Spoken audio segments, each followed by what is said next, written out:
नमस्कार। मेरी यह स्वरचित कविता कहीं डैश डैश डैश है दिनांक 16/4/2004 को लिखी गई। इस कविता में मैंने 3 पीढ़ियों के अंतर को दर्शाने का प्रयास किया है। कहीं मुस्काता चेहरा है, कहीं तमतमाता चेहरा है, कहीं बेबस चेहरा है, कहीं ठुमकते कदमों की आवाज़ है, कहीं बहकते कदमों की आवाज़ है, कहीं लड़खड़ाते कदमों की आवाज़ है। कहीं नूर सी आँखें हैं, कहीं घूरती आँखें हैं, कहीं ढूंढती आँखें हैं। कहीं चैन की सांसें हैं, कहीं गहरी सांसें हैं, कहीं उखड़ती सांसें हैं। कहीं सुबह की ओस है, कहीं दोपहर की तपन है, कहीं सांझ की त्रास है। कहीं वाहवाही है, कहीं मारा मारी है, कहीं लाचारी है।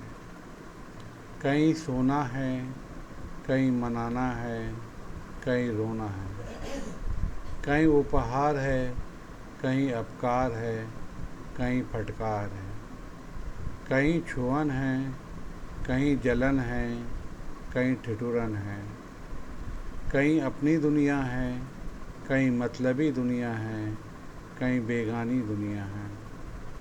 कहीं ज़िंदगी दुआ है, कहीं ज़िंदगी जुदा है, कहीं ज़िंदगी बद्दुआ है। कहीं वात्सल्य है, कहीं श्रृंगार है, कहीं करुणा है। कहीं शीतलता है, कहीं गर्मी है, कहीं नरमी है। कहीं खिलकार है, कहीं शीतकार है, कहीं चीत्कार है। कहीं खेल है, कहीं मेल है, कहीं जेल है। कहीं आस है, कहीं प्यास है, कहीं त्रास है। कहीं चांदनी रात है, कहीं दिन का उजाला है, कहीं अमावास की काली रात है। कहीं दूध की धार है, कहीं मई की बौछार है, कहीं नीर की तकरार है। कहीं प्रीत है, कहीं मीत है, कहीं भीत है। कहीं खेलता बचपन है, कहीं भटकती जवानी है, कहीं सिसकता बुढ़ापा है।